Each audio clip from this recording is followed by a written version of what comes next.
আমি কথা শুরুর আগে ইউটিউবার দিকে বলছি, আমার কাছে প্রশাসনিক অনেক দিল্লি থেকে একবারই ছিল, নোটিশ ছিল।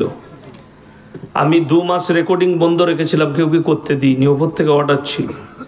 এখন আমার কাছে যাদের আধার কার্ড জমা নেই, আধার কার্ডের জেরক্স চ্যানেলের নামলেই তারা যদি রেকর্ডিং করে জলসা ছাড়ে, আপনারা সাক্ষী থাকছেন, তারা অ্যারেস্ট হলে আমি কিন্তু দায়ী নই। কথাটা বুঝতে পেরেছেন না পারেননি? আমি কিন্তু যতগুলো থানায় পারমিশন জমা দিয়েছি তারাই একমাত্র রেকর্ডিং করতে পাবে। আমার থানায় কাগজ জমা দিয়ে আছে, বাকি যে জমা দিবে এক্ষুনি জমা দেখ, এক্ষুনি রেকর্ডিং করবে, আমি কালকে থানায় জমা দিয়ে দেবো, সে বুঝে করবে। এই তো এখানে দেন, আমার ম্যানেজারকে দিয়ে দাও, যাও ওগুলো লিখে জমা দিয়ে দাও, দিয়ে রেকর্ডিং করুন। চলুন আপনারা রেডি করে সরে যাও তাড়াতাড়ি, মানুষের ডিস্টার্ব হচ্ছে, সরে যান তাড়াতাড়ি। হ্যাঁ, দাঁড়াবেন না এখানে, সরে যান।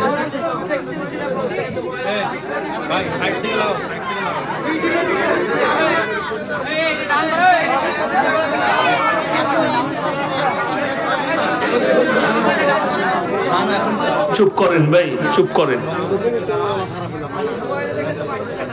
আমার ভাই দেখুন, আমার আগে ভাইজান বক্তব্য রাখছিলেন, খুব মূল্যবান কথা বলছিলেন তিনি। তো তিনি ভারতের ইতিহাস বলছিলেন,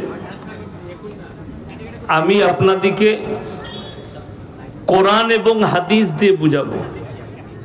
আল্লাহ আমাদের সকলকে সহি বোঝ দান করুক, বলুন আমিন। ইসলামের যে বুনিয়াদ আল্লাহ পৃথিবীর বুকে রেখেছেন, এটা কিন্তু শিক্ষার দ্বারা রেখেছেন, এডুকেশনের দ্বারা। কোরআন এখানে স্টেজে আছে, তার সাক্ষী কিন্তু কোরআন। কোরআনে আপনি খুললেই প্রথমে পাবেন কি? সূরা ফাতিহা পাবেন না? পাবেন না? তারপরে সূরা আছে সূরা বাকারা, তারপরে সূরা আছে সূরা আল ইমরান, তারপরে সূরা আছে সূরা নিসা। এইভাবে কোরআনটাকে গচ্ছিত করে সাজানো হয়েছে। কিন্তু পৃথিবীর বুকে নবীজি সাল্লাল্লাহু আলাইহি সাল্লামের কাছে প্রথম আয়াত যেটা এসছে সেটা হচ্ছে ইকরা বিসমি রাব্বিকাল্লাযী খালাক। হে নবী পড়ো, শিক্ষার উপরে এসছে। অথচ পৃথিবীর মানুষের জন্য একটা বহুত বড় মেসেজ আল্লাহর তরফ থেকে। মেসেজটা কি জানেন? যে আজকে দেখুন, আমরা যে কোনো বক্তা হোক, জ্ঞানী মানুষ হোক কিংবা শিক্ষিত হোক, যিনাদের নাম করছিলেন উনি স্বামী বিবেকানন্দ, রাজা রামমোহন রায়, কি বুঝলেন, কমিউনিস্ট পার্টি, যারাই লেখুক, পৃথিবীর সবাই নবীজির জন্য কলম ধরেছে। ধরেছে না ধরেনি? আল্লাহ রসুলের জন্য লিখেছেন। কেউ গালি দিয়েছে নবীজিকে, কেউ নবীজির প্রশংসা করেছেন, তবে প্রশংসা বেশি। জোরে বলুন সুবহানাল্লাহ। প্রশংসাটা কিন্তু নবীজির বেশি, সবাই লিখছেন। অথচ যে রসুলকে আল্লাহ পাঠালেন, সেই রসুল সাল্লাল্লাহু আলাইহি সাল্লাম দুনিয়াতে কিন্তু কারোর কাছে জ্ঞান অর্জন করেননি। দুনিয়ায় কোনো শিক্ষক ছিল না। কার? নবীজি। এটার পেছনে অনেক বড় লজিক আছে। আমি গতকালকে শুনছিলাম, ঝাড়খণ্ডের একটা জিলাপি হুজুরের বক্তব্য শুনছিলাম। আমাকে টার্গেট করে বলেছে আমাদিকে। আমি জলসাই বলেছি যে নবীজি সাল্লাল্লাহু আলাইহি সাল্লাম তিনি দুনিয়ার বুকে কারো কাছে শিক্ষা গ্রহণ করেনি।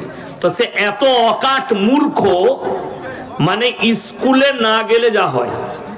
আমি কিন্তু শুধু মাদ্রাসায় পড়া মাল নয়, আমি স্কুলেও পড়েছি, ইংলিশ মিডিয়ামেও পড়েছি আল্লাহর কৃপায়। তারপরে স্টেজে পৌঁছেছি, তারপরে মাদ্রাসায় পৌঁছাইছি। এ গুটকাখোর জীবনে স্কুলের মুখ দেখেনি, যার কারণে এর বাংলা বুঝারও ক্ষমতা নাই, গ্রামার বুঝারও ক্ষমতা নেই। বলছে এ নবীকে মূর্খ বলছে। নাউজবিল্লাহ বলেন। আমার আগের যিনি বক্তব্য দিচ্ছিলেন তিনি মূর্খ বলে গেলেন নবীজিকে। আমার 40,000 জলসা ছুটছে, কোনো জলসায় বলেছি নবীজি অশিক্ষিত? বলিনি। কিন্তু নবীজি উম্মি ছিলেন। উম্মি মানে দুনিয়ার বুকে কারো কাছে লেখাপড়া শিখেননি। তার পেছনে বহুত বড় লজিক আল্লাহ লুকিয়ে রেখেছে। আমি যে স্টেজে বায়ান করতে এসেছি, আপনারা সব আমাকে মোবাইলে দেখেছেন না দেখেছেন। আমার শিক্ষক যদি আসেন, যিনি আমাকে মাদ্রাসায় পড়িয়েছেন, স্কুলে আমার যে হেডমাস্টার, তিনারা এলে তিনাদের কাছে আমি বড় না ছোট? ছোট। কেন? তিনি আমার শিক্ষা গুরু, তিনি আমার শিক্ষক, আমি তিনার কাছে ছোট। এমনকি আমাদের মাদ্রাসার তালবিল ইলম দিকে একটা শিক্ষা দেওয়া হয়, সেটা হচ্ছে বড়কে শ্রদ্ধা, ছোটকে স্নেহ। আমি তো আমার বাপের বয়সী যত আলেম আছে, মৌলবি আছে, আমি তাদেরকে আমার উস্তাদের মতনই শ্রদ্ধা করি, যে তাদের জুতো সোজা করতে হবে। কেন? এটা আমাদেরকে শিক্ষা দেওয়া হয় মাদ্রাসার ক্লাসে, তালবিল ইলম দিকে আমরা শিক্ষা দিই। চলুন, তো আমি আমার শিক্ষকের কাছে ছোট। কেউ যদি নবীজি সাল্লাল্লাহু আলাইহি সাল্লামকে শিক্ষা দিত, সে কি বলতো? নবী আমার ছাত্র, আল্লাহর রাসূলকে ছোট করা হতো না? হতো না। ওই জন্যে সহি রিওয়ায়াত, নবীজির শিক্ষক দুনিয়াতে কেউ ছিলেন না। আল্লাহ যতটুকু শিক্ষা দিয়েছেন নিজের কুদরতে দিয়েছেন। জোরে বলুন সুবহানাল্লাহ। এইটা হচ্ছে সহি রিওয়ায়াত। এইটা বুঝার ক্ষমতা নেই, যেহেতু স্কুলে গেলে তো ওই গুটকাখোর লজিক বুঝবে, ও তো লজিকের বই পড়েনি।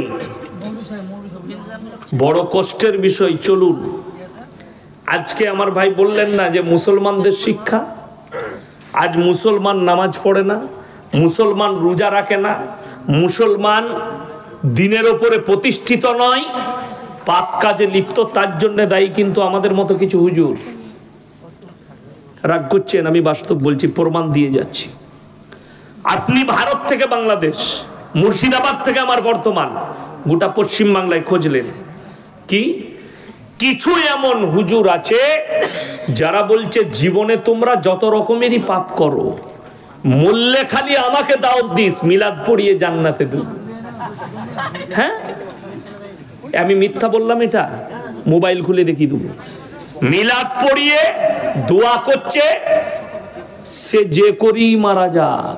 হুজুর যখন এসে দেশি মুরগি খেয়ে দোয়া করে গেছে জান্নাত রেডি। হ্যাঁ, আমি গোল আলু লয়। আচ্ছা, আমি এসে খানা খেয়েছি, এখনো কিছু খেয়েছি? কিছু খাই নাই। আপনারা মনে করবেন না যে মাদ্রাসায় আমার মসজিদ কমিটির লোক ভালো মন্দ খাই দিয়েছে বলে এইসব বলছে না। আমি আপনাদেরকে বুঝাতে এসছি। কালকে আমি 24 পরগনায় ছিলাম, উত্তর 24 পরগনায়। একবারই আশেপাশে সব ফুরফুরা আছে, দেওবন্দি ভাইরা আছে। তো আমি বললাম আমি গোল আলু মারল, যে দাউদ দিয়েছ ভয়ে আমি কথা বলবো না, আমার বক্তব্য আমি করে যাব, তুমি মানলে না মানলে তোমার ইচ্ছা, তুমি জবাব দেবে। চলুন, যদি বলেন আপনাদেরকে শুনি দিই। একটা বক্তা এসেছিল বাংলাদেশ থেকে, এক সপ্তাহের মতো ছিল ভারতে। তার নাম হচ্ছে আলাউদ্দিন জিহাদি, আপনাদের মুর্শিদাবাদেও প্রোগ্রাম করেছে। সে আমার নাম লাইনি, খালি বলেছে ভারতের একটা মোটা পড়া বক্তা। কি বুঝলেন? দিয়ে আমাকে টার্গেট করে কয়েকটা কথা বলেছে। এই লোকটা যে মুনাফেক, তার প্রমাণ আমার কাছে আছে। এদের জন্য সমাজ ধ্বংস হয়েছে।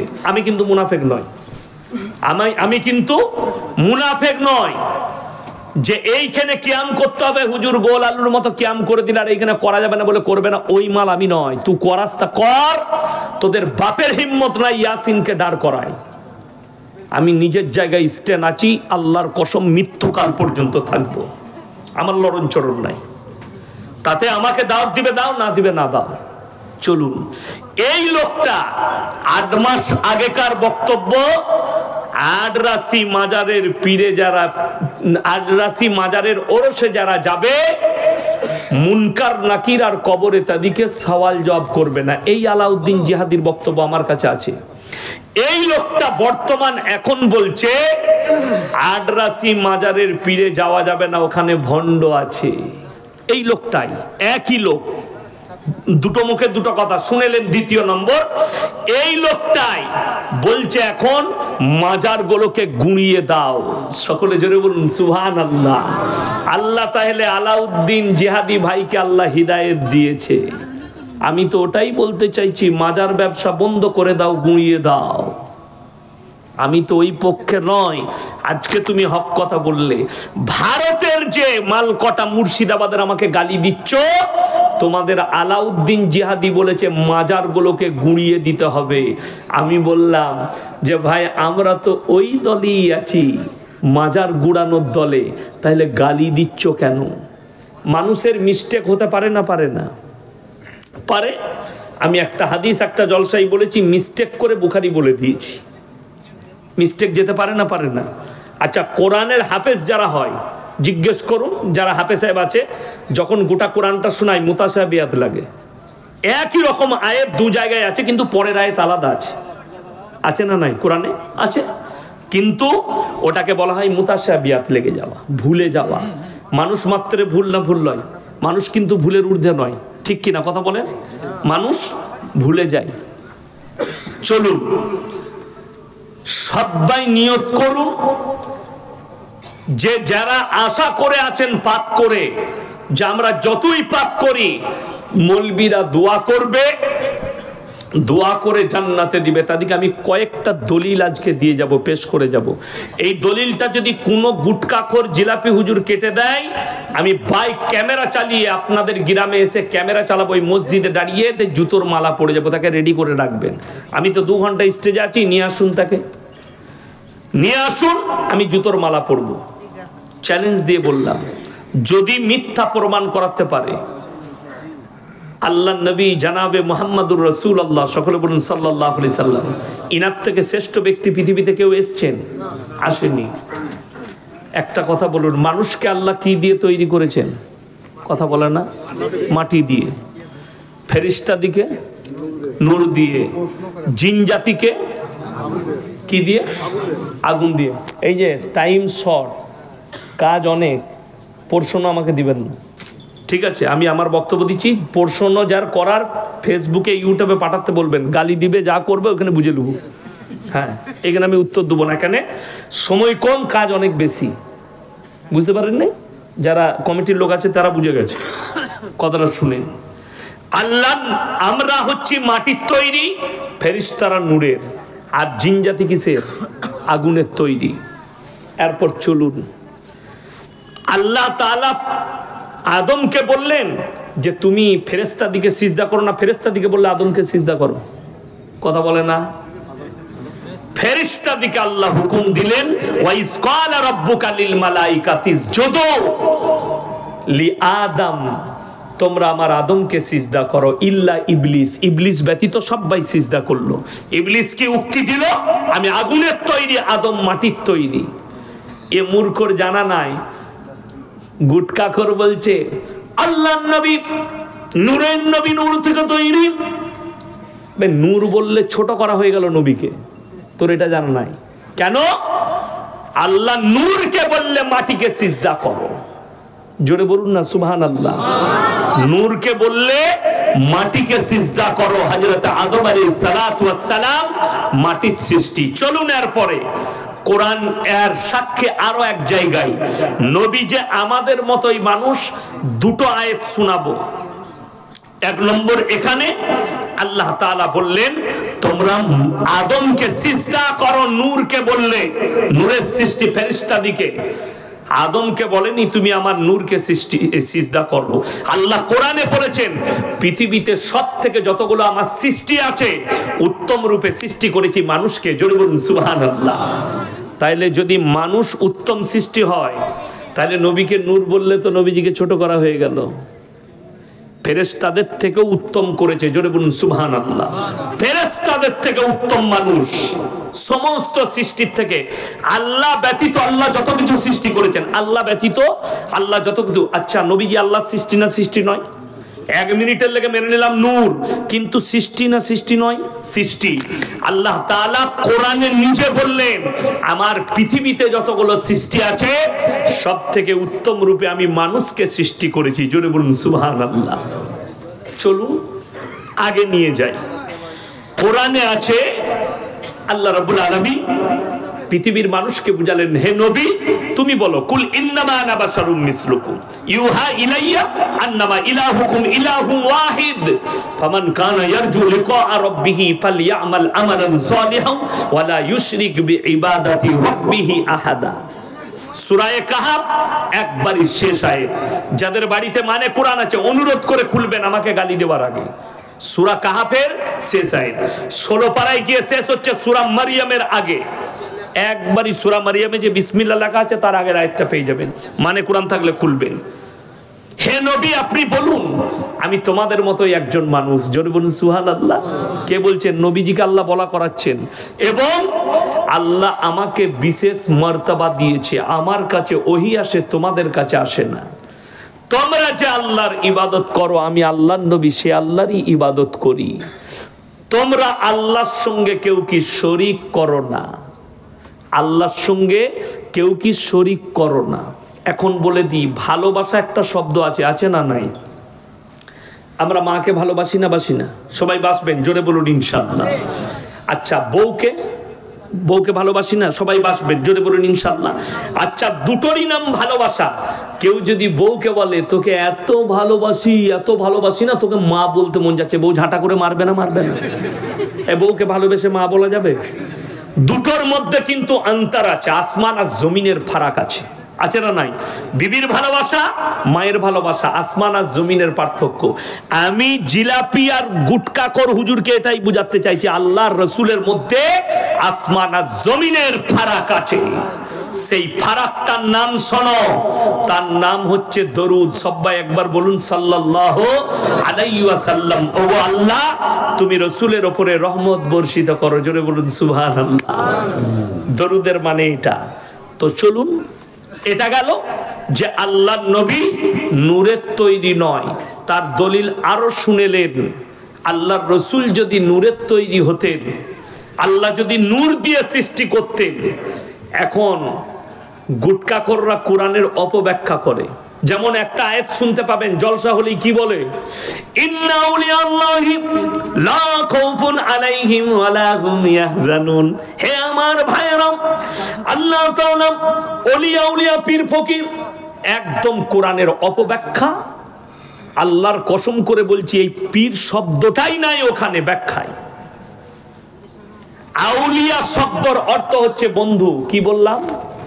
বন্ধু। কার বন্ধু? আল্লাহর বন্ধু। সেই বন্ধুটা আমিও হতে পারি, আপনিও হতে পারেন, সাধারণ লোকও হতে পারে, হাজী সাহেবও হতে পারে, একজন মাও হতে পারে। তো আল্লাহ বললেন যারা আমার বন্ধু হবে তাদের দুনিয়া এবং পরকাল কোনো জায়গাতেই ভয় নাই। আর মানুষকে কি বুঝালো এরা? ওলিয়া মানে হচ্ছে আমরা গুটকাখোররা, আমাদিকে নজরানা দিবি জান্নাতে নিয়ে যাব। 3 বোতল মদ খেয়ে মারা গেছে, বলে কোথায়? বলে সারগাছিতে অ্যাক্সিডেন্ট হয়েছে হাই রোডে। অসুবিধা নাই, 40 দিনে মিলাদ দিবে। আমি বলে যাচ্ছি যারা 40 দিনে মিলাদ দেয় বেদাত, এর থেকে বড় কাঁচা বিদাত আর কিছু নাই। মিলাদ দিয়েছে দাউদকার হুজুরের, হুজুর এসে দোয়া করছেন, আল্লাহ তুমি তাকে জান্নাতুল ফিরদাউস দাও, শহীদের মর্তবা দাও। দোয়া হয়ে গিয়ে হুজুর খেতে বসেছে। হুজুর বলছে বাপ কি করে মরলো? অ্যাক্সিডেন্ট হয়ে। বলছে হুজুর ছেলে খুব বদমাস ছিল, 3 বোতল মদ খেয়ে অ্যাক্সিডেন্ট করেছে। তোবা, হেবে মদ খেয়ে সে শহীদের দরজা পাবে? কথাটা বুঝতে পারেননি? কিন্তু এরা দিয়ে দিবে, কোনো অসুবিধা নাই। একজন বলেছে বয়ানে, ইয়াসিন জানে না, ইয়াসিন বলেছে কবর জিয়ারত। আমি কবর জিয়ারত করতে নিষেধ করি নাই তো, বাপের কবর জিয়ারত করবি তো অসুবিধা কি আছে? কবর জিয়ারত কর। কিন্তু তুমি বলছো কবর জিয়ারত করে 3 দিন তোর বাপের কবর জিয়ারত করেছি, এরপর আমাকে একটা লুঙ্গি আর গেঞ্জি দে, ওই করি তো তোদের চলে। আমি কিন্তু কবর জিয়ারত করা লুঙ্গি পরি না। আমি বললি খারাপ, গালি দেবে। চলুন আপনাদেরকে এরপর শুনাই। বুখারী শরীফের রিওয়ায়েতে আছে, আল্লাহর হাবিব সাল্লাল্লাহু আলাইহি সাল্লামের কাছে খবর এলো, ইয়া রাসূলুল্লাহ আপনার চাচা যান মরণাপন্ন অবস্থায়। নবীজি ছুটলেন, চাচার হাত দুটো ধরে বললেন, হে আমার চাচা একবার খালি কলমাটা পড়ে নাও, আমি আল্লাহর কাছে কেঁদে কেঁদে তোমার জন্য ক্ষমা চাইব। নবীজি চাচার উত্তর কি এলো জানেন? মারাত্মক উত্তর। আমি যদি বার্ধক্যে কলমা পড়ি, লোকে বলবে মৃত্যু ভয়ে কলমা পড়েছে, আমি কলমা পড়তে পারবো না। জোরে বলুন নাউজুবিল্লাহ। নবীজির কথাকে অস্বীকার করলো কে? নবীজির আপন চাচা। আল্লাহ আয়াত পাঠালেন, এই আয়াতটা তোমার গুটকাখোর মৌলবীকে শোনাও। তুই যে পয়সা নিয়ে জান্নাতে দিচ্ছিস, তুই যে টাকা নিয়ে নজরানা নিয়ে মাতালকে জান্নাতে পাঠাচ্ছিস, এই আয়াতের ব্যাখ্যাটা বল। ইন্নাকা লা তাহদি মান আহবাবতা ওয়ালাকিন্নাল্লাহা ইয়াহদি মান ইয়াশা। হে আমার বিশ্ব নবী, পৃথিবীর মানুষকে বলো, হিদায়াতের দপ্তরটা সকলে বলুন কার হাতে? এত আস্তে কেন? কার হাতে? জোরে বলুন। আল্লাহর হাতে। আরে এত জোরে বলবেন তবে তো ইউটিউবে যাবে, গুটকাখোর শুনবে যে হ্যাঁ লোক আছে সাক্ষী দেবার। আমার ভাই, আল্লাহর হাতে। আল্লাহ বললেন, আমার ইচ্ছা নেই তোমার চাচা কলমা পড়তে পারবে না। নবীজি চোখ দিয়ে পানি। এখানেও শেষ নয়, চলুন। যারা মনে মনে ভাবছেন আমার বেটা গাঁজার আসরে থেকে মারা গেছে, মদের ভাটিতে জীবন কাটিয়ে মারা গেছে, কুফরিতে জীবন কাটিয়ে মারা গেছে, আমি তো নামাজি, আমি তো হাজি সাহেব, আমি তো পরেজগার, আমি দোয়া করে দেব, আমি হুজুরকে দাওয়াত করে খাইয়ে দোয়া করে দেব, তারা কান খুলে শুনে নেন। আল্লাহর নবী বললেন, ওগো আল্লাহ, তুমি আমাকে যতদিন না নিষেধ করছো, আমি ততদিন আমার চাচার জন্য কেঁদে কেঁদে আপনার কাছে ক্ষমা চাইব। নবীজি কাঁদতে লাগলেন, আল্লাহ আমার চাচাকে ক্ষমা করে দাও। আল্লাহ পাঠালেন নবীজিকে। শুধু এখানে নবীকে নসিহত করেননি, আল্লাহ মুমিন এবং নবী দুজনকেই নসিহত করলেন। মা কানা লিন নবী ওয়াল্লাযীনা আমানু আইয়াস্তাগফিরু লিল মুশরিকিন ওয়ালাউ কানু উলি কুরবা। হে আমার নবী এবং মুমিন, তোমরা শোনো, যারা মুশরিক হয়ে মারা গেছে, বেঈমান নেমক হারাম হয়ে বদ্দিন হয়ে মারা গেছে, তার লেগে দোয়া করতে পাবে না যদিও সে তোমাদের নিকটতম আত্মীয় হয়। নবীজির হাত নেমে গেল, আল্লাহ নিষেধ করলেন চাচার জন্য দোয়া চাইতে, আর তুমি বলছো জিলাপি খাইয়ে দে আমি জান্নাতে পাঠাবো। একজন বলছে আপনাদের মুর্শিদাবাদের সিটকে মৌলবি, সে বলছে ইয়াসিন বলেছে জিলাপি খাওয়া হারাম, আমি হারাম বলেছি? কোন জিলাপিটা হারাম? জিলাপি মেলায় আপনার জলসায় বিক্রি হয় না? হয় না? দোকানে বিক্রি হয় না জিলাপি? কিনে খান, খুব ভালো জিনিস। শীতকালে জিলাপি ভালো লাগে, লাগে না? লাগে না? আমিও খাই। কিন্তু মাজারের পরা জিলাপি খোর যে তুমি, আর মাজারে যে জিলাপি দেয় ওই জিলাপির সঙ্গে ওই খাবারের সঙ্গে আমার আল্লাহ কোরআনে শুয়োরের মাংসের সঙ্গে তুলনা করেছে। কোরআন দলিল আছে, আমি শোনাবো আপনাদেরকে একটু পরে। দাঁড়া, অনেক অপারেশন বাকি আছে, কি বুঝলেন? হ্যাঁ, এই তো শুরু করেছি, চলুন আপনাদেরকে বলে দিই। এরপরে শুনেন আর একটা, এইখানে যে আমি ইয়াসিন এসছি, আপনারা আমাকে মোবাইলে দেখেছেন? দেখেছেন? দেখেন নাই? আপনাদের সঙ্গে আজকে যে আপনারা শ্রোতা হিসাবে বসেছেন, খালি কিছু মুখ চেনা লোক আছে আমার, আছে না নাই? তাদের সঙ্গে দেখা হয়। হয়তো আমি কোনোদিন আপনাদের মোড়ে দাঁড়ালাম কিংবা ভাকুড়িতে দাঁড়িয়েছি চা খেতে, আপনি বললেন মলি সাহেব আপনি আমার গ্রামে গিয়েছিলেন জলসা করতে, তো আমি বলবো হ্যাঁ গিয়েছিলাম। এতটুকুই সম্পর্ক, ঠিক কি না? আচ্ছা বলুন, একটা হুজুরের সাথে আমি ইয়াসিন ধরলেন হুজুর, আমার সঙ্গে আপনার সম্পর্ক বেশি হবে না আপনার সন্তানের সম্পর্ক বেশি হবে? কথা বলে সন্তানের। তোমার বইয়ের সঙ্গে তোমার সম্পর্ক বেশি না হুজুরের সম্পর্ক বেশি? আপনার সঙ্গে আপনার বইয়ের সম্পর্ক বেশি। এরপর যারা গুটকাখোর হবে, যারা জিলাপি খোর, আমাদের দেশের কিছু সুন্নি ভাই বলছে আমার বইয়ের সঙ্গে পীরের সম্পর্ক বেশি। হ্যাঁ, এটা বীরভূমের লোকের কথা। তা না হলে কখনো কানা পীরকে দিয়ে কখনো নিজের বউকে বলে পীরের পা টেপ জান্নাতে যাবি। তার থেকে বড় কানা দাজ্জাল পৃথিবীতে কেউ নাই। আমার ভাই, এরা হচ্ছে কানা দাজ্জাল, পা টিপা করায়। আমার কাছে রেকর্ডিং আছে, কি জানেন? একজন উত্তরপ্রদেশের বেরেলভি বক্তা, সুন্নি বলছে নিজেকে, কি বয়ান করছে জানেন উর্দুতে? देवबंदी वहाबी अगर मक्के में तवाफ करते करते मर जाए फिर भी जहन्नम में जाएगा। जोरे बोलो नाउज़ बिल्लाह। আমি दुआ করলাম अल्लाह इस मौलवी के बात को तू कबूल कर ले कि हम लोग का मौत काबा घर में हो जाए। जो लोग बोलूं ना आमीन। ये तो हम दुआ करते हैं। द्वितीय भाषाটা তার শুনেলেন। और बेरेलवी का मौलवी का मौत और बेरेलवी लोगों का मौत अगर बेस्सा खाना में हो जाएगा फिर भी जन्नत में जाएगा। मतलब अल्लाह तेरा दुआ को कबूल कर ले कि तुम लोग का मौत बेस्सा खाना में हो जाए।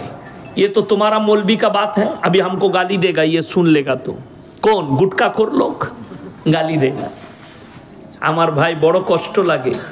গাড়িতে আসছি, আমাকে আস্তে আস্তে গালি দিচ্ছে ফোন করে। প্রত্যেক দিন 200টা গাল শুনি আর 200টা দোয়া শুনি ফোনেতে। তো আমি ওই জন্য বলেছি গাল খাওয়া মৌলবি। আমি সেই দিনে বলেছি একটা জলসায় আমার আব্বার 7 বার জানাজা করেছে। কারা? গুটখাখোররা। এখনো কিন্তু আমার বাপ বেঁচে আছে, মরে নাই। কথাটা বুঝতে পারেননি? আমার বাপের 7 বার জানাজা হয়েছে কিন্তু এখনো বেঁচে আছে। কারা করেছে? এই জিলাপি হুজুর গুটখাখোররা। জানাজা করে কখনো ফোন করে যদি বলে দিস। একবার কি হয়েছে, মুর্শিদাবাদে আমার আব্বাজি জলসা করছে, আজ থেকে 7 বছর আগেকার কথা বলছি, আর আমি আছি হাওড়া জেলায়। আমাকে ফোন করে বলেছে তোমার আব্বা শওকত সাহেব অ্যাক্সিডেন্ট হয়ে মারা গেছে। যখনই আমি নম্বর দেখেছি অন্য, তখনই বুঝতে পেরেছি এটা কোনো গুটখাখোর হবে। কি বুঝলেন? আর আমার আব্বাজিকে ফোন করে বলেছে আপনার ছেলে হাওড়া থেকে আস্তে আস্তে হাইওয়ের ওপরে দিল্লি রোডে অ্যাক্সিডেন্ট করে মারা গেছে। আমি তো তার কথা শুনিনি, আমার আব্বাকে ফোন লাগিয়েছি। তো আমার আব্বাজি ফোন তুলছে, আমার মেজো ভাই গাড়ি চালাচ্ছে। তো আমি বললাম কোথায় আছেন? বলে গঙ্গা পেরিয়ে গেছি, কাটুয়া পার করছি। আমি বললাম আপনার কাছে কোনো ফোন এসেছিল? বলে তোর কাছে। আমি বললাম হ্যাঁ আমার কাছেও এসেছিল। আপনি বাড়ি চলে আসুন, দুজনাই মোটামুটি বেঁচে আছি, কালকে যা হবে দেখা যাবে। এটা সত্য ঘটনা বলছে, আল্লাহ সাক্ষী আছে, মিথ্যা নয়, বাস্তব, একদম সত্য ঘটনা। আমার আব্বাজিকে কখনো দেখা হলে জিজ্ঞেস করবেন, এটা বাস্তব বলছি। তো একবার আমার আব্বাজি শুনে, আমি তখন ছোট ছেলে, স্কুলে পড়ি, মুর্শিদাবাদ থেকে এক বাস লোক চলে গেছিল। তখন মোবাইলে জামানা ছিল না। কেন? এই সুন্নি গুটখাখোররা এলান করে দিল মুর্শিদাবাদে যে শওকত অ্যাক্সিডেন্ট হয়ে মারা গেছে। এক বাস লোক চলে গেছে, ফোনের জামানা ছিল না। গিয়েই তারা নেমে দেখছে হুজুর তো মাদ্রাসায় বসে। তারা দেখলে বললে যে মারা গেছে। কি বুঝলেন? বলে হুজুর আপনার লেগে শুনলাম তো মারা গেছেন। বলেই তো জানাজা হবে তোমরা যখন এসছো। এটা সত্য ঘটনা। মাদ্রাসায় তাড়াতাড়ি বাবুর্চিকে বললে যা কিছু সবজি পাবে রান্না করো, মানুষগুলোকে খাওয়াও। তাদেরকে খানা খাইয়ে তাদেরকে বললে মুর্শিদাবাদে গিয়ে বলে দিবে যে জানাজা পড়ে মাটি দিয়ে এলাম। কিন্তু আবার 1 সপ্তাহ পরে দেখতে পাবি আবার জলসায় আসছে সেই লোকটাই। তো তোদের পীরের থেকে আমার বাপ তো বড় পীর। 7 বার জানাজা হয়ে গেল, এখনো মরে নাই। কথা বুঝতে পারেননি? তো তোদের পীরের থেকেও বড় পীর, তোদের তো ভণ্ড পীর। আমার বাপ আমার অরিজিনাল পীর, তোদের ভণ্ড পীর গুটখাখোর। এরা গালিগোলজ ছাড়া কিছু জানে না। প্রত্যেক দিন 100 থেকে 200 জন অশ্লীল ভাষায় গালিগোলজ করছে। আজকে বড় কষ্ট লাগে, আজ পর্যন্ত একটা মৌলবি কোরআন হাদিস থেকে কিয়ামের দলিল দিতে পেরেছে? ফেসবুকে এসে দিতে পারেনি। দে বলছে খালি বসবো, বসে কি হবে? একজন আমাকে বলছে, ধরে নেন আপনি আমাকে জিজ্ঞেস করলেন যে কোরআনে কোথায় নিষেধ আছে কিয়াম করা যাবে না, হাদিসে কোরআনে কোথায় নিষেধ আছে? আমি মেনে নিলাম সত্যি নাই কোথাও যে করা যাবে না, এই হাদিস নাই। আছে কোথাও? আছে? আপনারা পেয়েছেন? পান নাই। এরপর আপনাকে বলে দিই একটা কথা ভালো করে শুনেন। আমি আজকে এশার নামাজ ক রাকাত পড়লেন? ফরজ নামাজ কথা বলেন না, 4 রাকাত। আমি বলে যাচ্ছি কাল থেকে 6 রাকাত পড়বে এশার নামাজ। আপনারা কি চাইবেন আমার কাছে? মানবে না। কি চাইবে তুমি বলো? দলিল দাও। আমি যদি বলি পড়তে নাই, ওই দলিলটা দে, তো আমাকে পাগলখানা পাঠাবেন না? পাঠাবেন না? এই যে জায়গাটায় জলসা করছি, আমি যদি বলি এই জায়গাটা আমার বাপের, আপনারা কি চাইবেন? দলিল। আমি যদি বলি আমার বাপের নয়, ওই দলিলটা দে, খুঁজে পাবেন না? আমাকে রাঁচিতে পাঠাবেন। তো এ মাল কটাকে গুটখাখোরগুলোকে রাঁচিতে পাঠানো দরকার। তো তুই যখন বলছিস কিয়াম আছে, তো দলিলটা তুই দিবি। তো কথাটা বুঝতে পারেন না আমার? তুই যখন বলছিস ঈদে মিলাদুন নবীর জন্মদিন পালন করা নবীজির জায়েজ আছে, জুলুস বার করা যায় যাচ্ছে, দলিলটা তুই দিবি, আমরা দেবো না। আমি তো বলি নাই জায়গাটা আমার, তুই বলছিস জায়গাটা আমার, তুই বলছিস আছে, তো দলিলটা তোকে আগে দিতে হবে যে কোথায় আছে। কথাটা বুঝতে পারেননি? বুঝাতে পারলাম? আমি গুদা বাংলায় কথা বলছি। তো দলিল যদি জায়গা আমার না হয়, তাহলে আমি যদি দলিল না দিতে পারি, জায়গাটা আমার কি করে হবে? তুমি দলিল না দিতে পারলে সেই জিনিসটা কি করে হবে? সমাজের বুকে প্রতিষ্ঠিত করছো। আজকে কষ্ট লাগে, আমাদের দেশের কিছু লোক দরুদ মুখস্থ করেছে কিসের জানেন? জলসার দরুদ। জানেন না জলসার দরুদ কি? কালকে আমি 24 পরগনায় ছিলাম, তো আমি এখনই কি পড়লাম জলসার আগে? কি দরুদ পড়লাম? এটা কোথায় পড়া যায়? নামাজে পড়া যায় না? পড়েন না নামাজে? এরপর যারা নামাজি আছে তারাই একমাত্র এটা পড়তে পারবে। আমাদের দেশের কিছু ওই গুটকাখোর এরা শিখিয়ে রেখেছে কি আল্লাহুম্মা সাল্লি আলা দিয়ে হুজুর চা খাচ্ছে, এরা চালিয়ে যাচ্ছে। এর থেকে বড় বেয়াদব কেউ আছে? আচ্ছা আমি দরুদ পড়লাম পানি খেয়ে, চা খেয়ে না, আদবের সঙ্গে কথা বলবেন, আদবের সঙ্গে। তো তোমার জিলাপি হুজুর গুটকা করতো বেয়াদব, ও লোককে বলে দরুদ পড়, ও পড়ে না, ঠিক কিনা? ও খালি চালু করে দিলে আল্লাহুম্মা, তারপর তোরা চালিয়ে যা। রাইস মিল দেখেছেন? সব রাইস মিলগুলো আমার বাড়ির কাছে। রাইস মিলে খালি ডয়ারটা চালিয়ে দিয়া মাল অটোমেটিক টেনে ঢুকিয়ে চাল করে বার করে দিচ্ছে। আগে তো সিদ্ধ করে চাল করে শুকিয়ে চাল হতো, এখন ওইসব সিস্টেম নাই, ডয়ার সিস্টেম অটোমেটিক। ধান একদিকে ঢুকে যাচ্ছে, সিদ্ধ হয়ে শুকিয়ে চাল হয়ে একবারে বেরিয়ে আসছে। কথাটা বুঝতে পারেননি? তো এই মাল কটা অটোমেটিক দরুদের মাল, কি বুঝলেন? অটো, খালি স্টার্ট করে দিয়া আল্লাহুম্মা পানি দাও, ও পানি খাচ্ছে আর এরা চালিয়ে যাচ্ছে। তাদেরকে জিজ্ঞেস করো। আর আমি কালকে পড়লাম, সবাই বলুন দরুদ ইব্রাহিম আল্লাহুম্মা সাল্লি আলা। যারা নামাজি তারা খালি পড়লো, বাকি মাল কটা চুপচাপ। ওরা তো খালি জলসার দরুদ মুখস্থ করে রেখেছে, এক হারাম করু নামাজ পড়ে না। এটার জন্যে এরা বলছে দরুদকে নিয়ে ব্যঙ্গ করেছে। আমি একবারও ব্যঙ্গ করি নাই, তো আমি ব্যঙ্গ করলাম? আমি তোমার ভুলটা ধরাচ্ছি, তুমি বেনামাজি সেটা ধরে দিলাম। বড় কষ্টের বিষয়। আমি কেন ব্যঙ্গ করতে যাব? দরুদকে কখনো ব্যঙ্গ করা যায়? তোমার হুজুর বলছে আদবের সঙ্গে দরুদ পড়ো, আর সেই গুটকাখোর লোককে দরুদে জুড়ে দিয়ে নিজে চা খাচ্ছে, না হলে দুধ খাচ্ছে। তাকে ঝাঁটা মারার লোক আছে? আমি কিন্তু বিয়াদব লয়, তোমার হুজুর বিয়াদব। চলুন আপনাকে বলে দিই, আজকে লোক নামাজ এই জন্য পড়ছে না। আপনাদেরকে বলি, অনেক মানুষ হয়তো অনেক সুন্নি ভাই আছেন, আমার জলসা শুনতে আসবেন, দেখি ইয়াসিনকে তো এত গাল দিই, কি বলছে মালটা আপনাদেরকে বুঝিয়ে দিই। বাপ বেটার সম্পর্ক যদি কাছের হয়, মা বেটার সম্পর্ক যদি রক্তের হয়, বাপ আর বেটার সম্পর্ক যদি রক্তের হয়, এরপরে কোরআনকে জিজ্ঞেস করো, তোমার জিলাপি হুজুরকার গুটকা করকে জিজ্ঞেস করো, তুমি যে বলছো নজরানা নিয়াই আমাদিকে পীর বলে মান, আমরা জান্নাতে নিয়ে যাব, যত রকমের পাপ করবি, এদিকে জিজ্ঞেস করে লাভ। এরপরে কোরআনে চলুন, ইয়াউমা ইয়াফিরুল মারউ মিন আখি ওয়া উম্মিহি ওয়া আবি ওয়া সাহিবাতিহি ওয়া বানি লিকুল্লি ইমরিইন মিনহুম ইয়াউমাইদিন শানু ইউগনি। হে আমার বিশ্বনবী, পৃথিবীর মানুষকে বলো, কিয়ামতের ময়দানটা এত ডেঞ্জার হবে, স্বামী স্ত্রীর কাছে যাবে, স্ত্রী বলবে দুনিয়াতে আমার কোনো স্বামী ছিল না, স্বামী বলবে স্ত্রী ছিল না, বাপ বলবে বেটা ছিল না, বেটা বলবে বাপ ছিল না, মা বলবে বিটি ছিল না, বিটি বলবে মা ছিল না, বন্ধু বলবে আমার কোনো বন্ধু ছিল না। কেউ কারুর জন্য জাররা পরিমাণ, সর্ষে পরিমাণ উপকার করবে না।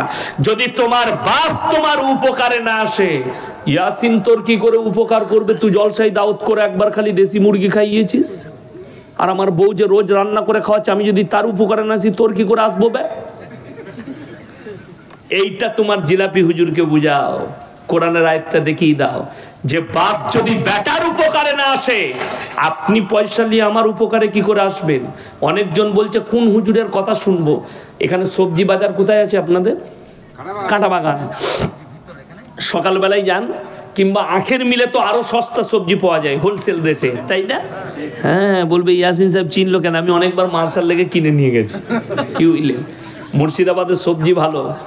এই আমার গিন্নি আজকে বলছিল যে হ্যাঁ গো বেলডাঙ্গা হয়ে যাচ্ছ, একটু বেগুন নিবে, সাদা বেগুন।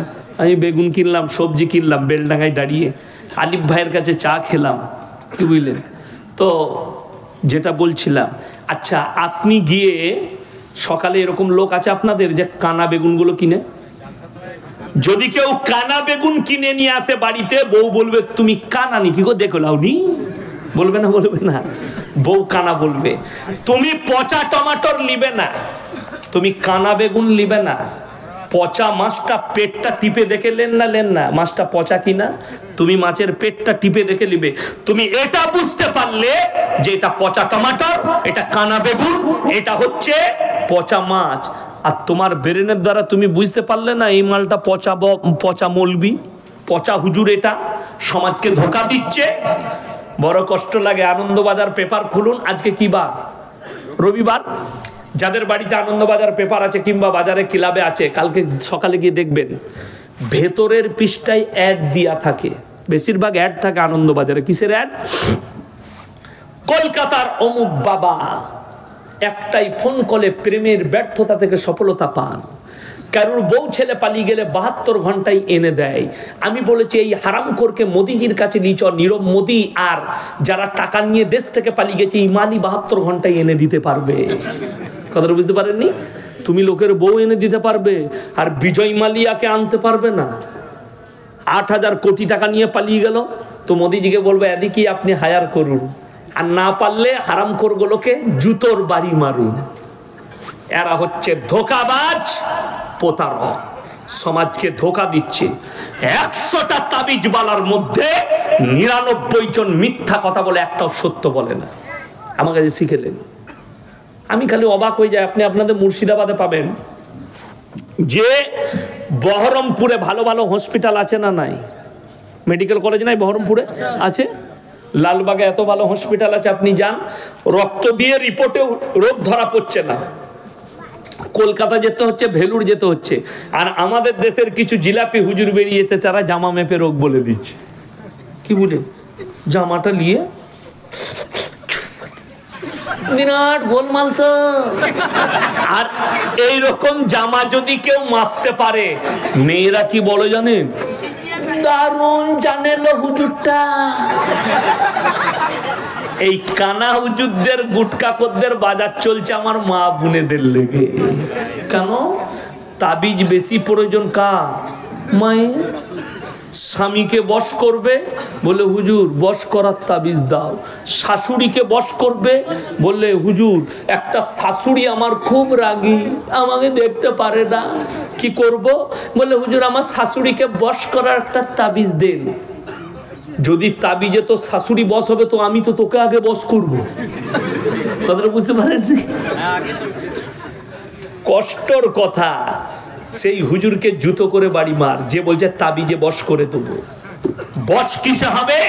তোমার আখলাক আর চরিত্রের দ্বারা হবে, তোমার ব্যবহারের দ্বারা হবে, তোমার নম্রতার সাথে হবে, বিনয়ের সাথে হবে, ইসলামী কৃষ্টি কালচারে হবে, দোয়ার দ্বারা হবে। আল্লাহ আমার পরিবারে শান্তি দাও, আল্লাহ আমার সংসারে সুখ দাও। কোনদিন দোয়া করেছো? তুমি দোয়া করবে কোথা? তুমি তো তাবিজের ভরসাবাদী। তুমি দোয়া করবে কোথা? তুমি তো পানি পড়াই ভরসা করো।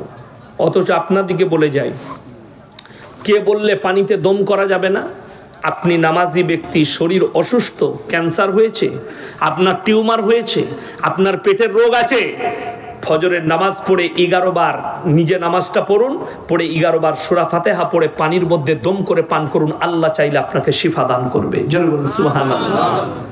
ইয়াসিনের প্রয়োজন নাই, কোনো মৌলবীর প্রয়োজন নাই। যদি মনে হয় যে আমাদের গ্রামে ইমাম সাহেব আছে, মৌলী সাহেব, তো উনি আল্লাহওয়ালা লোক, ভাই একবার সূরা ফাতিহা পড়ে পানিতে ফুঁক দিয়ে দেন, আমি একটু খেয়ে নিই, চলবে, কোনো অসুবিধা নাই। কিন্তু শুনেলেন এমন এমন লোকে মাজারে বসে তাবিজ লিখছে, মাদ্রাসার মুখ দেখেনি। আমি আমার বর্তমানে প্রমাণ দেব, জুম্মার নামাজ পর্যন্ত হারাম করে পড়ে না, তাবিজ লিখছে। পেশাব করে পানি পর্যন্ত লাই না, তাবিজ লিখছে। অথচ তারা জিনাতে জড়িয়ে আছে। আমার কাছে দলিল আছে, প্রমাণ আছে। আসুন আমার গাড়িতে চাপেন, 7 সিটের গাড়ি নিয়ে এসেছি, যারা যাবেন 2 জন চাপুন। আমি আমার মাদ্রাসায় নিয়ে যাবো, মেহমানখানায় রাখবো, নিয়ে গিয়ে মাজারে দেখি দেবো এই মালটা। এতটা সাহস আমার এলাকায় আমার আছে। দেখি দেবো চোখে আঙুল দিয়ে, দেখো এইটা। একজনের হাত পা নাই আমার এলাকায়, দুটোই হাত পা অবশ হয়ে গেছে, মানে প্যারালাইসিস। জানেন তো প্যারালাইসিস হলে 4টায় হাত পা তার নড়ে না। সে কিন্তু লোকের রোগ ভালো করে তাবিজ আর পানি পড়া দিয়ে। তাকে ছুঁচিয়ে দেয়, আলাদা একটা মেয়ে রেখেছে তার বউ, তাকে ছুঁচায়। তাকে বিড়ি ধরি দেয়, তার একটা লোক রেখেছে বিড়ি। সিগারেট খাওয়ার লোক আলাদা আছে। আমি বলে, বে তুই আগে নিজের রোগটা ভালো কর, তারপরে লোকের করবি। কথা বুঝতে পারেননি? নিজে প্যারালাইসিস, লোককে তাবিজ দিয়ে ওই লোকটা ভালো করছে। এরপর বলুন দোষী ওই লোকটা না যারা যাচ্ছে ওর কাছে গিয়ে ওকে বিশ্বাস করে তারা? যারা যাচ্ছে তারা হচ্ছে সব থেকে বড় অপরাধী। তুমি চিনতে পারলে না এই লোকটা সমাজকে ধোঁকা দিচ্ছে। ইসলাম খালি পেঁচিয়ে গেল। চলুন আলোচনা আগে বাড়াই। দ্বীনি শিক্ষা, দ্বীনি ইলম হাসিল করা কি প্রত্যেকটা মুসলমান নরনারীর জন্য ফরজ। আমি চ্যালেঞ্জ দিয়ে বলে গেলাম, আপনার এখানে এতগুলো মানুষ বসেছেন, 100 জনের মধ্যে 98 জনের কাছে দ্বীনি ইলম নাই। ঠিক বললাম না ভুল বললাম? মুসলমান হারাম হালাল বুঝে না, দিন বা দিন বুঝে না, শিরক বেদাত বুঝেনি। কেন? দ্বীনি ইলম না থাকার কারণে। মুসলমানদের 2টো ছেলে লরি চালায় আমার এলাকায়, হোটেলে দাঁড়িয়েছে, দাঁড়িয়ে হোটেলে ঢুকে বলছে 2 বোতল মদ দে তো ভাই, মদ খেয়ে নিলে। এরপরে বলছে মুরগির মাংস আর রুটি নিয়ে আয়। সে যখন মুরগির মাংস আর রুটি নিয়ে এসছে তখন জিজ্ঞেস করছে, ভাই মুরগিটা জবাই না কাটা? আমরা মার হারাম করে জুতো করে। আচ্ছা, যে মদ খেয়েছে তার আর জিজ্ঞেস করে লাভ আছে? নাই। তো এ মুসলমান কেন? এটা এর বাবা মা দ্বীনি শিক্ষা দেয়নি, দ্বীনি শিক্ষা দেয়নি। তসলিমা নাসরিন কোন অমুসলিম ঘরের হিন্দু ঘরের মেয়ে নয়। আল্লামা ইকবাল লিখেছে, ইস ঘর কো আগ লাগি ঘর কি চিরাগ সে। মুসলমান তোমরা নিজেদের ঘরে নিজের আগুন ধরিয়েছো, অপরকে গালি দিয়ে লাভ হবে না। আপনি নিজে ধরিয়েছেন। তসলিমা নাসরিন একটা মুসলিম ঘরের মেয়ে। কেন এরকম হলো? তার বাবা মা তাকে দ্বীনি শিক্ষা দেয়নি। চলুন আরো আগে। আসাদ নূর বলে যে নতুন হারামের আওলাদটা বাংলাদেশ থেকে উৎপত্তি হয়েছে, তসলিমা নাসরিনের বাড়ি কোথায়? কথা বলে না? বাংলাদেশ। আমি খালি অবাক হয়, আপনি দেখেলেন। আচ্ছা, আসাদ নূরের বাড়ি কোথায়? বাংলাদেশ। পৃথিবীর সব থেকে বড় বড় ইসলামের দুশ্মনগুলো সব বাংলাদেশে জন্ম নিয়েছে। এটা আমি চ্যালেঞ্জ দিয়ে বললাম। দেখলেন, তসলিমা নাসরিনের থেকে বড় দুশ্মন এশিয়া মহাদেশে এখন ইসলামের নাই। সে নবীজির বিরুদ্ধে প্রতিনিয়ত কথা বলেছে, কোরআনের বিরুদ্ধে, নবীজির বিরুদ্ধে। কিছুদিন আগে দেখলেন না, আমাদের ভারতের ইসরোর বৈজ্ঞানিকরা চন্দ্রযান 3 পাঠিয়েছে না পাঠায়নি? সফলতা লাভ করেছে। এটা ভারতবর্ষের জন্য গর্ব। এই মেয়েটা তসলিমা নাসরিন এ মিডিয়ার সামনে বলল, মুসলমানরা কোরআন নিয়ে পড়ে আছে আর বিজ্ঞান চাঁদে পৌঁছে গেল। এরপর যদি তুমি এটা বলো, আল্লাহর কসম করে বলছি, আল্লাহ নবী সাল্লাল্লাহু আলাইহি সাল্লাম আঙ্গুলের ইশারায় চাঁদকে 2 টুকরো করেছিলেন না করেননি? করেছেন। এটা যদি সত্য হয়, তোমার বিজ্ঞানের বাপের ক্ষমতা নাই। চাঁদকে 2 টুকরো তো দূরের কথা, তোমার বিজ্ঞান, তুমি যেটা নিয়ে বলছো কোরআনকে চ্যালেঞ্জ করছো, তোমার বিজ্ঞানকে বলো চন্দ্রযান 3 যে ওখানে পৌঁছেছে, ওইখান থেকে একটা লাইটের ফোকাস দিতে বল, যেন আমরা দেখতে পাই। কথাটা বুঝতে পারেননি? আপনাকে বলে দিই, যারা শিক্ষিত লোক আছেন, যারা মনে করেন কোরআনের থেকে বিজ্ঞান আগে, ইসলামের থেকে বিজ্ঞান আগে, তারা শুনে যাও। স্কুলের স্টুডেন্ট যারা আছেন, বিজ্ঞান হচ্ছে আপেক্ষিক। বিজ্ঞান কি বললাম? আপেক্ষিক। আজ যেটা বলছে কাল সেটা চলবে না, আজ যেটা বলছে কাল সেটা ঘটবে না। আমার বয়সী যারা আছে, আমাকে অনেকজন ইউটিউবার ফেসবুকে দেখে মনে করে মালটা বুড়ো মাল। আমি এখনো 20 অত সুজালয় 36+। আমাদের দেশের গুটখাখোররা মোবাইলে দেখে মনে করছে মালটার বয়স 50 হয়ে গেছে, আর বেশি দিন বাঁচবে না, এখন অনেক দিন বাঁচবো, আমি তোদের বীজ মেরে ছাড়বো। তোদের মাজারের ব্যবসা না তোলা পর্যন্ত আল্লাহ আমাকে যেন মত না দেয়। বলুন আমিন। আপনারা দোয়া করছেন তো?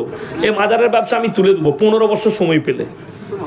এমনি তো ওদের হয়ে গেছে, পায়ের তলার মাটি ছড়িয়েছি, এখন গালিগালাজ ছাড়া কিছুই নাই। শুনে নেন, আল্লাহ যাকে হিদায়েত দিবে সে হিদায়েত পাবে। কি বললেন আমাদের সভাপতি সাহেব, যে যারা চেষ্টা করবে আল্লাহ আমাকে পরিবর্তন দাও, আল্লাহ তাকে পরিবর্তন দিবে। বলি, আপনাদের মুর্শিদাবাদেরই একটা ছেলে আমাকে গালি দিয়েছিল, তার গ্রামে জলসা করেছি আমি লালবাগে, প্রচুর গালিগালাজ করেছিল ফোনেতে, তো আমি তাকে চিনিও না জানিও না। 1 মাস আগে আমাকে ফোন করেছে, বলছে হুজুর সাহেব ফোনটা কাটবেন না। আমি কেন বাবা, কি হয়েছে বলো, গাল দিবে? বলে না না, আমি আপনাকে অনেক দিন আগে গালি দিয়েছিলাম ভুল বুঝে, আজকে আল্লাহ আমাকে হক চিনিয়েছে, আমি নিজেকে পরিবর্তন করেছি, হুজুর আমার লেগে দোয়া করবেন যেন হকের উপরে চলতে পারি। জোরে বলুন সুবহানাল্লাহ। আমাকে ক্ষমা করবেন। আমি বললাম, বুকা ছেলে, তুমি যেদিন আমাকে গালি দিয়েছো আমি মন থেকে সেদিনই ক্ষমা করে দিয়েছি। কেন? তুমি তোমার অজান্তে গালি দিয়েছো।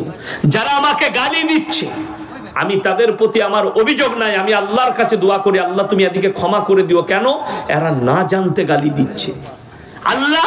আর দ্বিতীয় দোয়া থাকে, আল্লাহ তুমি এদিকে হিদায়েত প্রাপ্ত করো। কেন? অপরাধ এদের নয়, অপরাধ হচ্ছে জিলাপি হুজুরদের, এরা দিয়া করাই গালি। আমার মাদ্রাসায় 300 ছাত্র আছে, আমি কোনোদিন ক্লাসে আমার মাদ্রাসায় ছাত্রদের সামনে এটা আলোচনাও করিনি যে আমাকে ফোন করে গাল দেয়, এবং কোনো ছাত্রকে আমি অর্ডারও দিইনি যে কোনো হুজুরের নম্বর নিয়ে গাল দেয়। প্রতিনিয়ত পরশু রাত্রিতে ফুরফুরাওয়ালাদের এক মাদ্রাসার ছাত্ররা ফোন করে গালি দিয়েছে, ভিডিও কল করে। আমি বললাম, আল্লাহ তোমাদেরকে হিদায়েত দে। তোমার অবস্থা যদি, তোমাদের অবস্থা এত খারাপ হয়, তোমার গুটকাখোর হুজুরের হাল কত খারাপ হতে পারে। বেরেলবিরা ফোন করে গালি দিচ্ছে। আমি বলেছি, তোমাদের যদি চরিত্র এত খারাপ হয়, তোমাদের ইমাম যাকে মনে করো আহমদ রাজা বেরেলবি, তার চরিত্র কেমন হবে এরপর তোমাদের ভাষা থেকেই বুঝতে পারছি। আমি আর কিছু বলবো না, আমি তাকে গালিও দিতে পারবো না, সে লোককে আমি চিনি না। চলুন আপনাদিকে আগে নিয়ে যাই আলোচনাটা। আজকে মুসলমান দ্বীনি শিক্ষা না থাকার কারণে এদের মা বাবা দ্বীনি শিক্ষা দেয়নি। কতটা ইলম হাসিল করবেন? মৌলবি হতে হবে না, মুহাদ্দিস হতে হবে না, মুকাররির হতে হবে না, মুফাসসির হতে হবে না, হাফেজ হতে হবে না, কারি হতে হবে না। আপনাকে অতটা ইলম হাসিল করতে হবে যতটা করলে হারাম হালাল চিনতে পারেন, দ্বীন বাদ্দীন চিনতে পারেন, শিরক আর বিদআত চিনতে পারেন, কুফরি চিনতে পারেন। বেঈমান কাফেররা যে জালটা আপনার উপরে ছুড়ছে সেই জালটা যেন বুঝতে পারেন। আপনার ঘরের কাছে দলিল দিয়ে যাচ্ছি, বহরমপুর আপনাদের কাছে না, আপনাদের বেশি কাছে না আমার বেশি কাছে, আপনাদের বেশি কাছে। এই বহরমপুরে আমি জায়গার নাম বলবো না, মা বেটা, দুজন মা বেটা, যদিও তারা অমুসলিম, একটা বিল্ডিং কিনেছে। সেইখানটা রুমগুলো ভাড়া দেয় কাদিকে? যারা সমকামী তাদিকে সেক্স করার জন্য ভাড়া দেয়। নাউজুবিল্লাহ বলেন। প্রশাসন কিছুই করতে পারবে না। কেন? ভারত সরকার সমকামীর রায় দিয়ে দিয়েছে সুপ্রিম কোর্ট, যে ভারতে যারা সমকামী হবে তারা বাঁচতে পারবে। এটা তো ভারতবর্ষ। আচ্ছা, আমাদের ছেলেরা স্কুলে যায় না? যায় না। শুনেছেন আমাদের স্কুলের ছাত্রদিকে সমকামী শিক্ষা দেওয়া হচ্ছে? শুনেছেন কোনোদিন? আমি ইয়াসিন স্টেজে বলে গেলাম, আল্লাহর কসম করে বলে যাচ্ছি, যেদিনে শুনবো ওখানে ওই শিক্ষা দেওয়া হচ্ছে, সেই দিনই আমার বাড়ির বাচ্চাদের স্কুল যাওয়া বন্ধ হয়ে যাবে। আমি শত চেষ্টা করেও, নিজের ভিটে মাটি বেচে দিয়েও আমি নিজে আমার সন্তানদের জন্য স্কুল তৈরি করব। কেন? যেন মুসলমান সন্তানদের ঈমান বেঁচে যায়। আমি আল আমিন মিশনের যতগুলো জিম্মেদার আছে আমি তাদের লেগে দোয়া করি, আল্লাহ তুমি এদের জানের মালের হেফাজত করো। বলুন আমিন। এইখানে যাওয়ার পরে মুসলিম ছেলেদের ঈমানগুলো বেঁচে গেছে। আমার বর্তমান টাউনে একজন স্কুলের, হাই স্কুলের টিচার চাকরি পেয়েছে, পড়াশোনা করেছে রামকৃষ্ণ মিশন থেকে। সকালবেলায় উঠে গোসল করে মুসলিমদের ছেলে, তার বাড়ির লোক অভিযোগ করছে, হুজুর রামকৃষ্ণর মূর্তিতে পুজো করে তারপরে স্কুলে যায়। নাউজুবিল্লাহ বলে। আমি বললাম, এই হালতে যদি আর মৃত্যু হয়, এর না জানাজা পড়া যাবে, না কবরস্থানে আর দাফন কাফন করা যাবে। বললে তাহলে হুজুর কি করব? কুকুরকে খাইয়ে দিব। নদীতে ফেলে দিয়ে আসবে দামোদরের কিনারায়, কিন্তু দাফন কাফন করা যাবে না এর জন্যে। আমার মুসলমান ভাই, বাংলাদেশকে আমরা মুসলিম রাষ্ট্র হিসাবে জানি না? ঘটনা শুনেছেন শরীফ থেকে শরীফা? শুনেননি? শরীফ থেকে শরীফা স্কুলের বইয়েতে তাকে আপনি মুসলিম রাষ্ট্র বলেন? আমি বাংলাদেশের মানুষকে বলছি, শোনো, যদি তোমরা মুসলিম রাষ্ট্র মনে করো, স্কুলের বইগুলোকে কুটি কুটি করে ফেলে দাও। আলেমদের উচিত বাংলাদেশে গোল আলু না হয়ে প্রতিবাদ করা। একটা কলেজের প্রফেসরকে তাকে বরখাস্ত করা হয়েছে খালি পৃষ্ঠাটা ছিঁড়ার কারণে। কেন? সেই পৃষ্ঠায় লেখা আছে সমকামীর ঘটনা। শরীফ থেকে শরীফা বলবো আর কি? শুনেলেন, গাছের গুড়া যদি নরম হয়, গুড়াটাই যদি পোকা লাগে, গাছের ডালপালায় ফল হবে? কথা বলে না তো? হাসিনার গুড়াতেই তো পোকা লেগে আছে। পোকাটা কি? সে নিজে বলছে আমার ছেলে খ্রিস্টানদের মেয়েকে বিয়ে করেছে, খ্রিস্টানরা হেলে কোরআন। নাউজুবিল্লাহ বলে। কবে? খ্রিস্টানরা তো ঈসাকে আল্লাহর বেটা মনে করে, ওই জন্য তারা বেঈমান, ওই জন্য ঈমান চলে গেছে। অথচ তুমি তাদেরকে ঈমানের মধ্যে ধরছো। তাহলে গুড়াই যদি পোকা লেগে থাকে, সেই ফল কি করে গাছের ভালো হতে পারে? ফলেতেও তো পোকা লাগবে। তো এই শরীফ থেকে শরীফা পোকা লাগা। আচ্ছা, ভারতে শুনেছেন, হিন্দু হোক, মুসলিম হোক, দলিত হোক, আদিবাসী হোক, যারাই বসবাস করছে, শুনেছেন যে ভারতবর্ষের যে কোনো ধর্মের মেয়েরা ন্যাংটো হয়ে রাস্তায় প্রতিবাদ করেছে? কথা বলে না? কথা বলে না? শুনেননি? কোনোদিন ঘটে নাই? আল্লাহ জানে না ঘটবে নাকি। বাংলাদেশে 2 বছর আগে কিছু মেয়ে পোশাক নিয়ে তারা বলছে আমরা ন্যাংটো ঘুরে বেড়াবো, ন্যাংটো হয়ে প্রতিবাদ করেছে রাস্তায় বাংলাদেশে। মুসলিমদের মেয়ে, অমুসলিম নয়। কাদের মেয়ে বললাম? মুসলিমদের মেয়ে। শুনেলেন? আপনারা হাত তুলে বলুন, আমাদের বাচ্চাদিকে দিনই শিক্ষা দেবো। জোরে বলুন ইনশাআল্লাহ। আপনি হারাম হালাল কি বুঝলেন? দেখুন, দোয়া কবুলিয়াতের জন্য প্রথম শর্ত যেটা ইসলামে রাখা হয়েছে, দোয়া কবুলিয়াতের জন্য প্রথম যে শর্তটা আছে, সেই শর্তটা কি জানেন? কি? হালাল খাদ্য। তবে আপনার দোয়া কবুল হবে হালাল খাবার খেলে। আপনি এটা বুঝলেন যে ইয়াসিন ভাই, জবাই করা মাংস আমাদিকে খেতে হবে। আপনি বহরমপুরে যদি কোনো রেস্টুরেন্টে খেতে যান, কি জিজ্ঞেস করবেন? দাদা জবাই না কাটা? করবেন না? করবেন না? বেলডাঙ্গায় যদি চাচার হোটেলে খালো, ওখানে জিজ্ঞেস করা দরকার না, ওটা আমাদের সার্টিফাই আছে, তাই না? ভাকুরিতে মুসলিম হোটেলে খাবেন, কোনো অসুবিধা নাই। বহরমপুরে যদি কোনো রেস্টুরেন্টে হোটেলে খেতে যান, জিজ্ঞেস করতে হবে দাদা মুরগিটা জবাই না কাটা? ঠিক বললাম না ভুল বললাম? কলকাতাতেও জিজ্ঞেস করতে হবে। কেন? আপনার জন্য শর্ত হচ্ছে হালাল খাবার। আপনি এটা বুঝলেন যে জবাই করা খাবার খেতে হবে। সকালবেলায় কাঁটা বাগানে গিয়ে মুরগির মাংস কিনবেন, বলছেন এই জবাই করা 1 কিলো মাংস দে তো। আপনি কিনবেন জবাই করা মাংস, কিন্তু টাকাটা আবার সুদের টাকা, সেই একই মাল দাঁড়িয়ে গেল। কথাটা বুঝাতে পারলাম? এরপর যদি সুদের মায়ান করি, সকালবেলায় কাঁটা বাগানে চায়ের দোকানে সুদখোররা এক কাছে বসে বলবে বাজে মলবি এনে নিবে, বলবে না? বলবে না? ওই মাল কটা গাল দিবে। কোরআন বলছে ওয়াহাল্লাল্লাহুল বাইয়া ওয়া হাররামার রিবা। হে আমার নবী, আমি সুদকে হারাম করেছি আর ব্যবসাকে হালাল করেছি। জোরে বলুন সুবহানাল্লাহ। ব্যবসাটা কিন্তু ব্যবসার মতো হতে হবে। ব্যবসা হালাল বলে এটা নয় যে দাঁড়ি মারবেন। আমাদের দেশের লোক খুব গোলমাল। আপনি যদি বহরমপুরে রাতের বেলায় দেখবেন সারা রাত ফলের দোকান খোলা থাকে, থাকে না? থাকে না? আমি একবার ইসলামপুর থেকে জলসা করে আসছি, বাড়ি যাব, তো আমি আমার ড্রাইভারকে বললাম ফলওয়ালার কাছে দাঁড় করা। তো মুসলিম ছেলে, আমি বললাম ভাই কত করে আপেল কিলো দিচ্ছ? বললে হুজুর 130 টাকা। আমি বললাম 90 টাকা হবে না? এত কম লিবেন আপনি? হ্যাঁ। লিয়েলেন? আমি 3 কিলো দাও। 3 কেজি দিয়েছে। ঘরে নিয়ে গেছি, আমার মা বলছে বাপ ওজনে কম আছে মনে হচ্ছে। আমি মাদ্রাসায় চাল ওজন করে বোর্ডিংয়ে, কম্পিউটার কাটা নিয়ে গিয়ে ওজনে চাপালাম, দেখলাম 2 কেজি 600, 400 মাল নাই। তারপরে আবার 1 সপ্তাহ পরে দাঁড়াইছি, আমাকে বলছে হুজুর ভালো আছে, তারপরে কেমন দিয়েছি বুঝেছে। আমি তাকে বললাম বাবা তোমার আপেলটা 400 কম ছিল। কম ছিল কি গো? কম হতেই পারে না। আমরা কিয়ামতের দিনে দেখে নেবো গো, ফেরত নেবো। এটা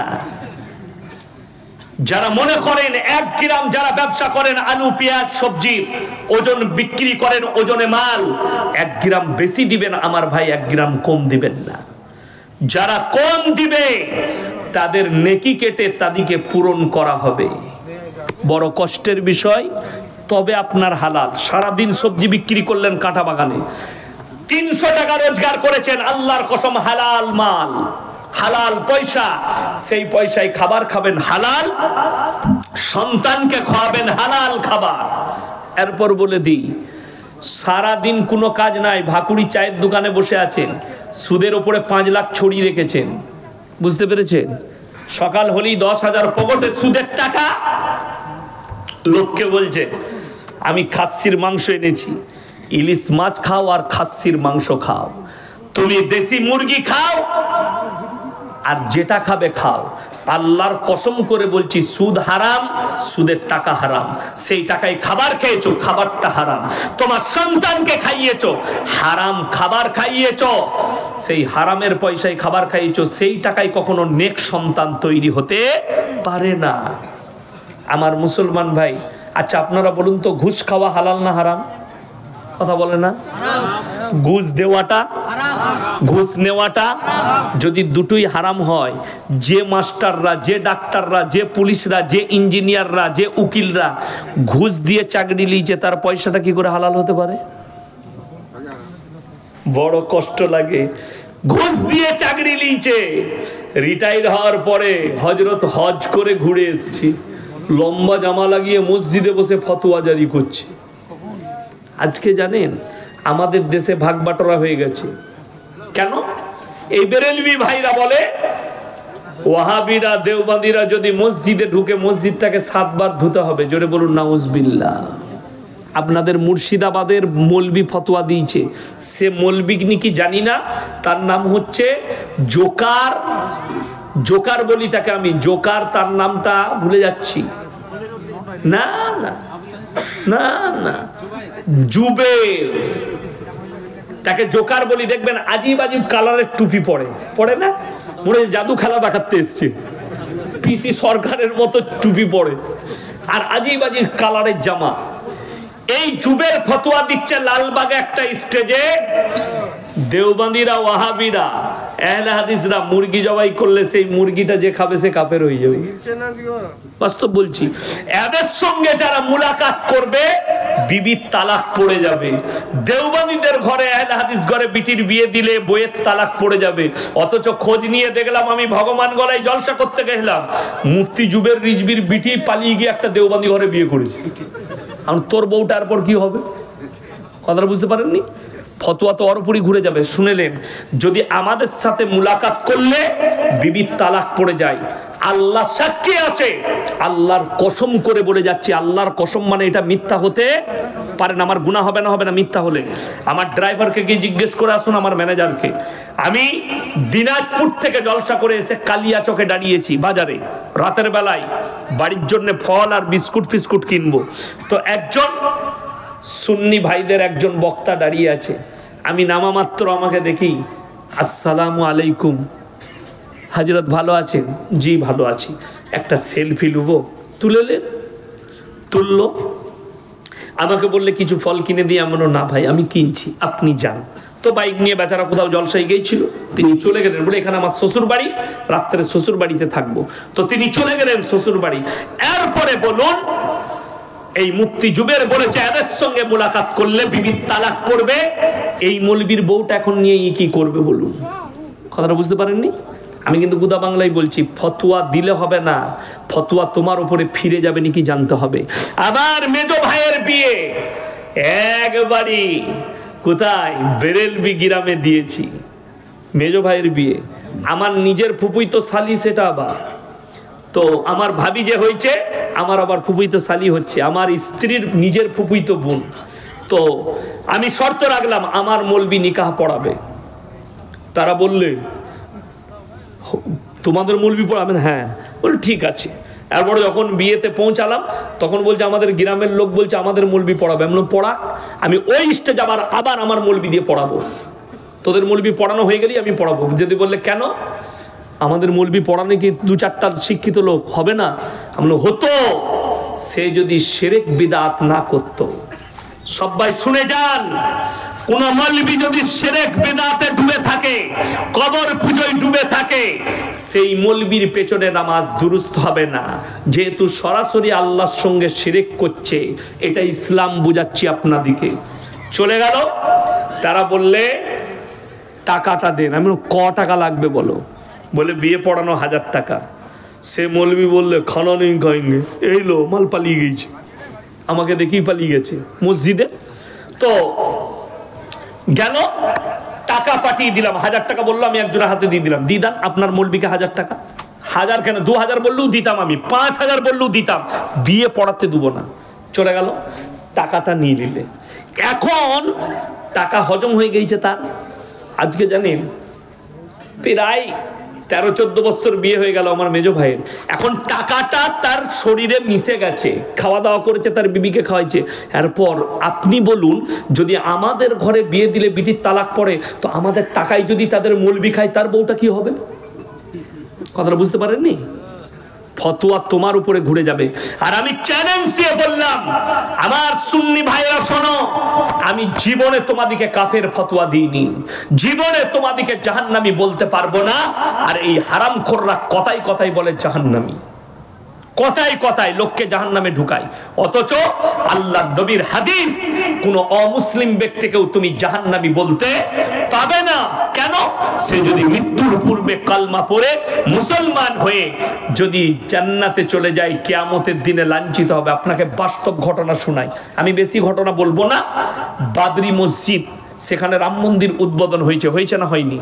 লম্বা ঘটনা বলবো না, আমি বলে দিয়েছি এর আগে। সেইখানে যে লোকটা প্রথম হামবর চালিয়েছিল, তার নাম বলবীর সিং। সেই লোকটা ইসলাম কবুল করেছে, এবং আপনাদের মুর্শিদাবাদে গোদনপাড়া মাদ্রাসার জলসাতেও সেই লোকটা এসছিল। সেই বছর আমার আব্বাজি প্রধান বক্তা ছিল ওখানে, খোঁজ নিয়ে এলেন। বলবীর সিং আমার মুসলমান ভাই, তো আল্লাহ এই লোকটাকে যখন ইসলামের জন্য কবুল করলো, এই লোকটাকে আর জাহান্নামী বলা যাবে? কথা বলেন।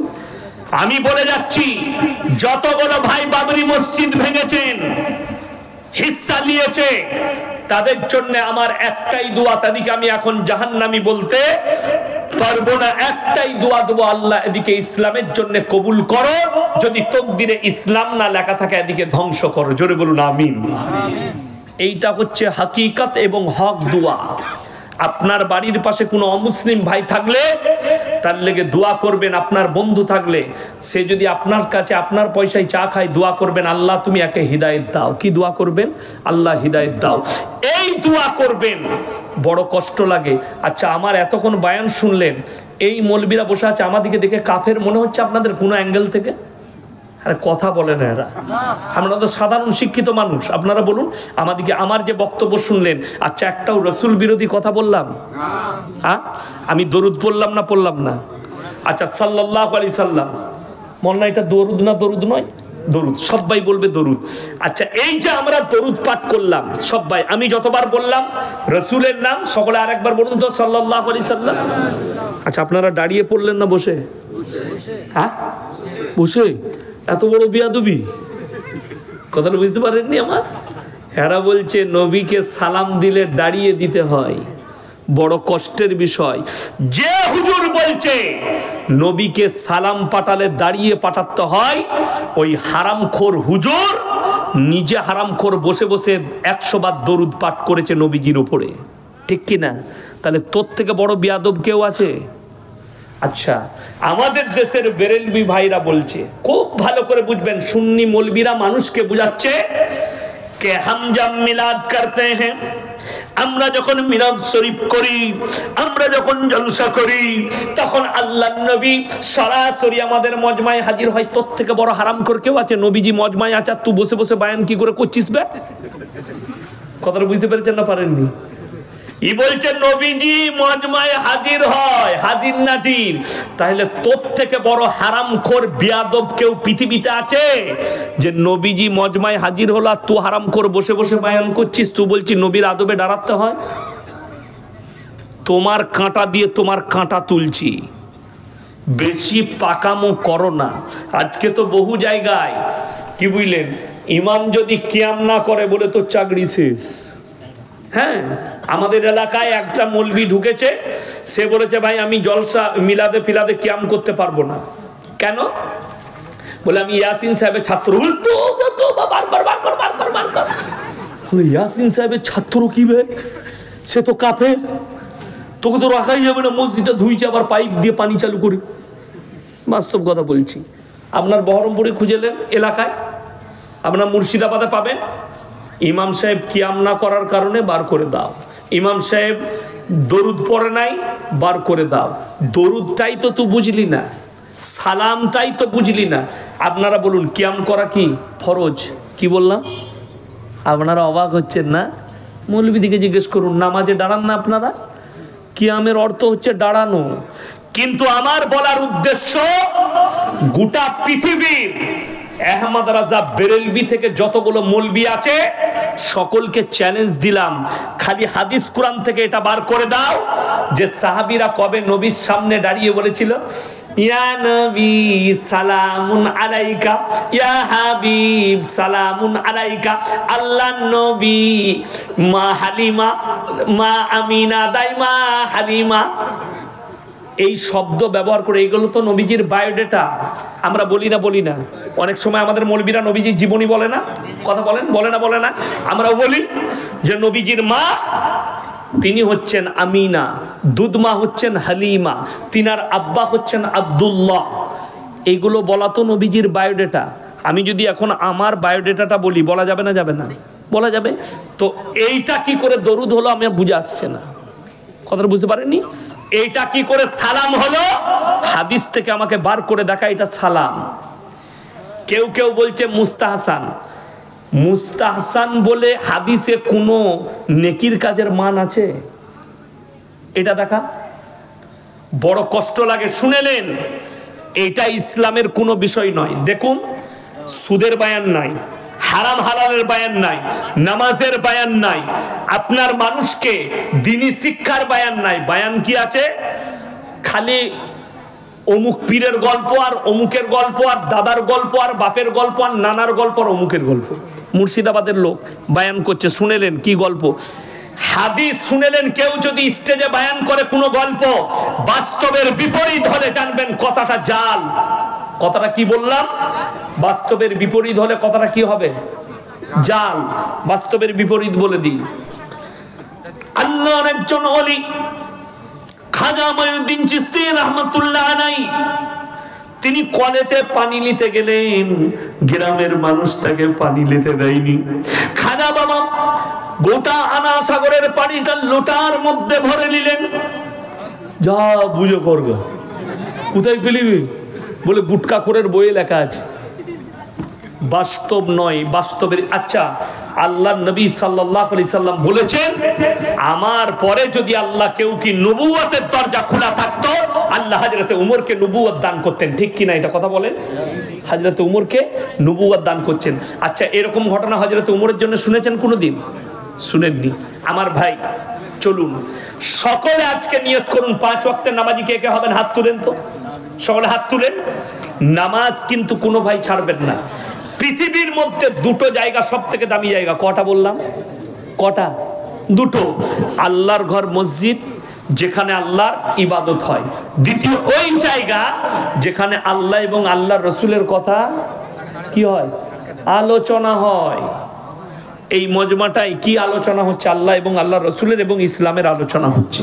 চলুন, আপনার কাছে মাল আছে, 3 জায়গায় যদি 3 জনের পেছনে যদি খরচ করেন, 3 জন হাত পাতলে যদি আপনি হাত বাড়িয়ে দেন, আল্লাহর কসম তার মালে আল্লাহ বরকত দিবে। জোরে বলুন সুবহানাল্লাহ।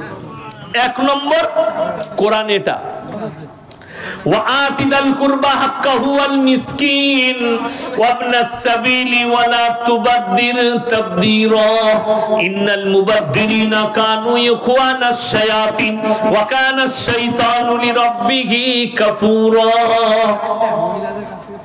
وآتِ ذا القربى, সব থেকে প্রথমে তোমার কাছের গরিব যে আছে সে হাত পাতলে হাত ফিরিও না, সকলে জোরে বলি ইনশাআল্লাহ। ওয়াল ইয়াতামা ওয়াল মাসাকিন, আর এতিম মিসকিন যে জায়গায় আছে।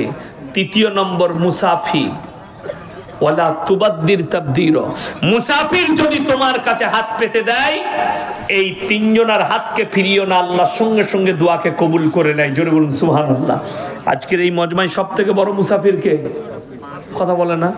আমি 220 কিলোমিটার রাস্তা এলাম আমার বাড়ি থেকে, আমার মুসলমান ভাই সব থেকে বড় মুসাফির আমি। আল্লাহ টাকা কখন কারে? একটাই কারণে, ইন্নাল মুবাদ্দিরিনা কানু ইখওয়ানাশ শায়াতিন ওয়া কানা শাইতানু লিরাব্বিহি কাফুরা। মানুষ যখন অপব্যয় করতে লাগে, আল্লাহ যে মাল দিয়েছে অপব্যয়, আল্লাহ বললেন কোরআনে অপব্যয়কারী হচ্ছে শয়তানের ভাই। অপব্যয় কাকে বলে? আপনার হালাল টাকা লটারিতে খরচ করছেন, জুয়াতে খরচ করছেন, নিশাতে খরচ করছেন, গাঁজা মদে ইত্যাদিতে খরচ করছেন, গান বাজনার কনসার্টে খরচ করছেন, ইসলাম বিরোধী কাজে খরচ করছেন, তারা হচ্ছে শয়তানের ভাই। আল্লাহ কোরআনে বললেন আল্লাহ এদের মালগুলোকে কেড়ে নেবেন। কোরআনে পারা কটা আছে? তাড়াতাড়ি বলুন কটা? 30টা পারা আছে।